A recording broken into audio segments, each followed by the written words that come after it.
Today we're talking about that question that keeps too many of us up at 2 a.m. Did I ruin my life when I left him?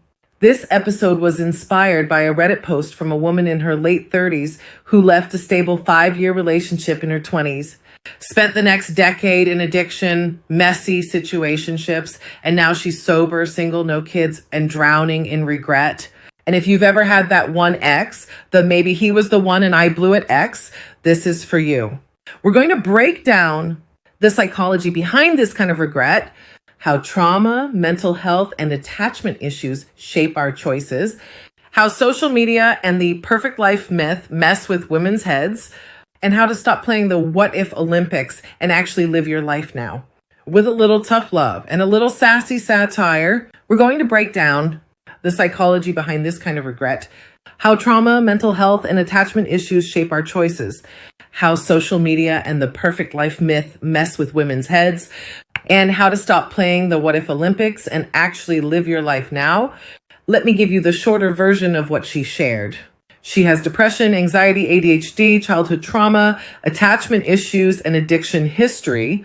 In her 20s, she had a stable, caring partner for 5+ years. Great chemistry. Felt safe.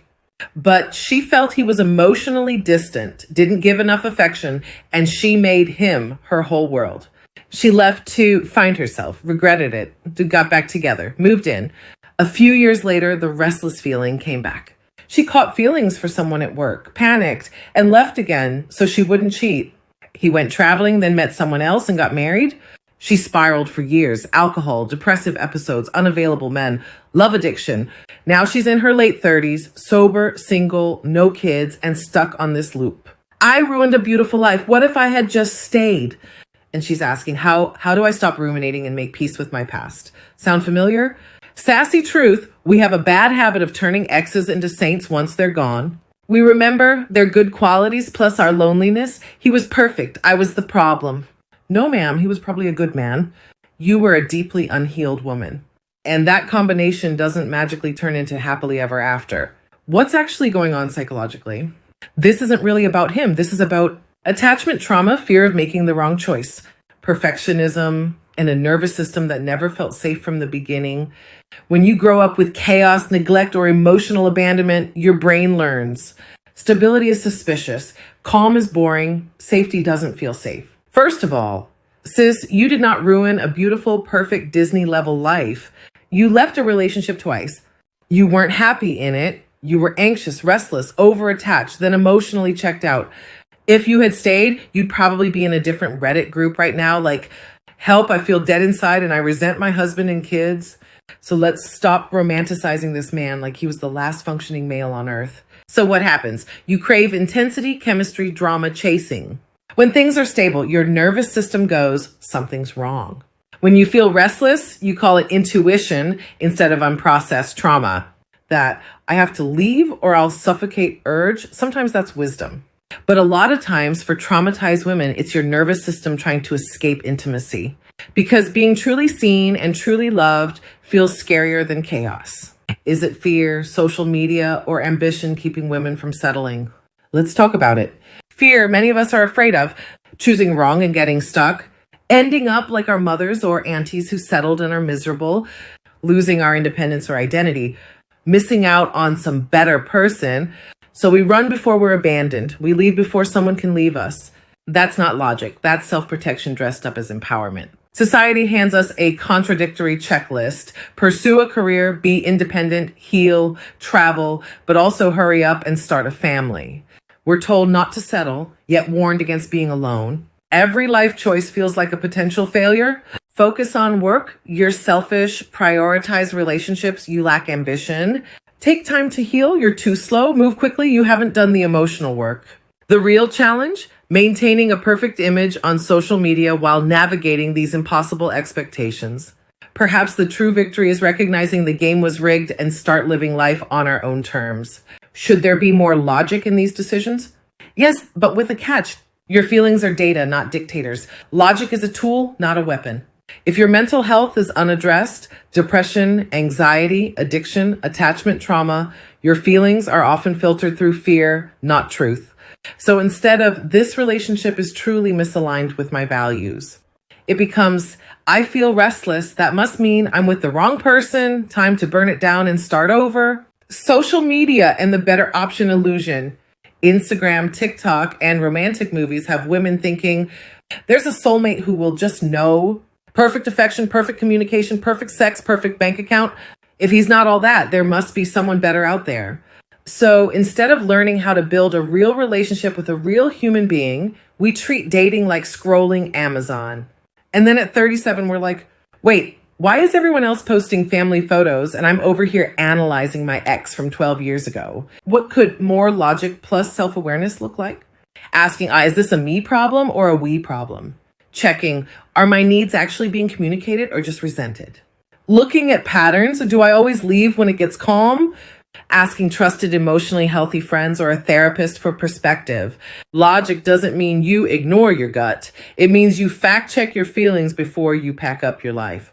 How mental health and addiction complicate all this. Depression, anxiety, ADHD, trauma, and addiction don't just affect your mood.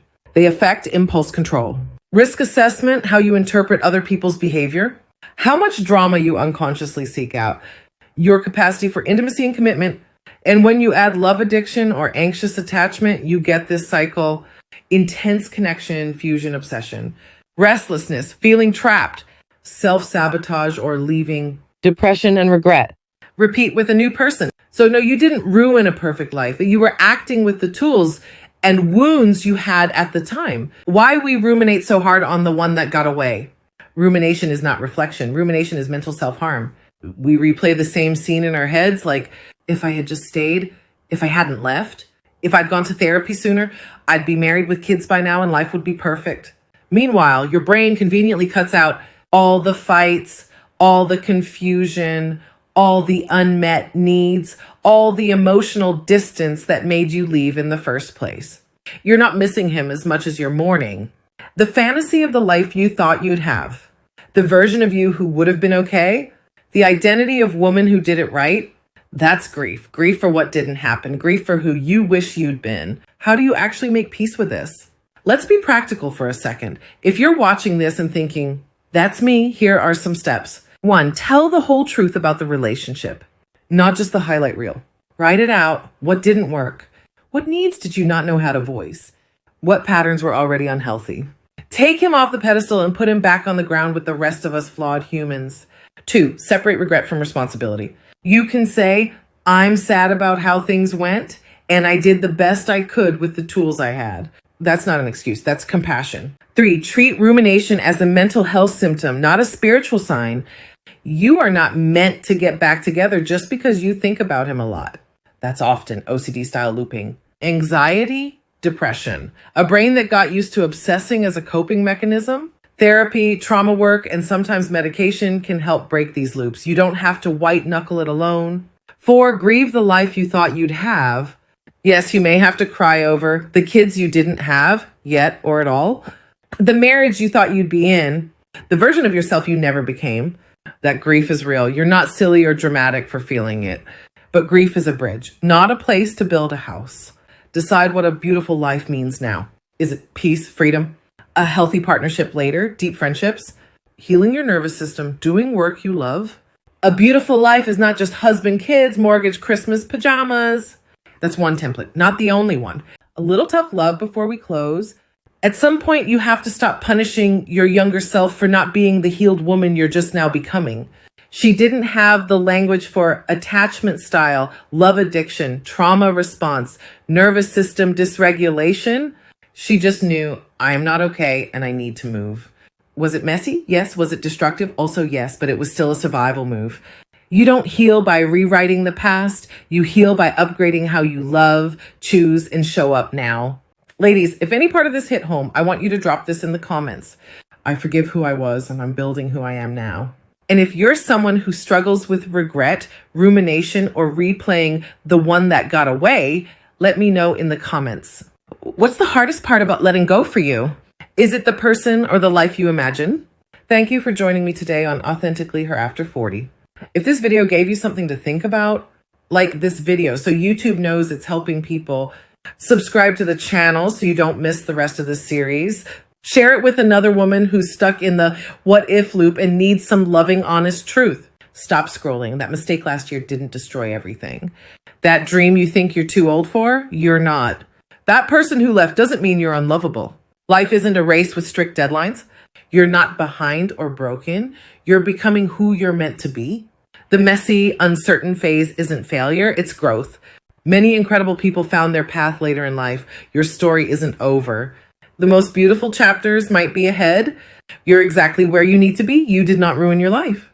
You are not late. You are not disqualified from love. You are a work in progress, and that is still a beautiful place to be. I'll see you in the next video.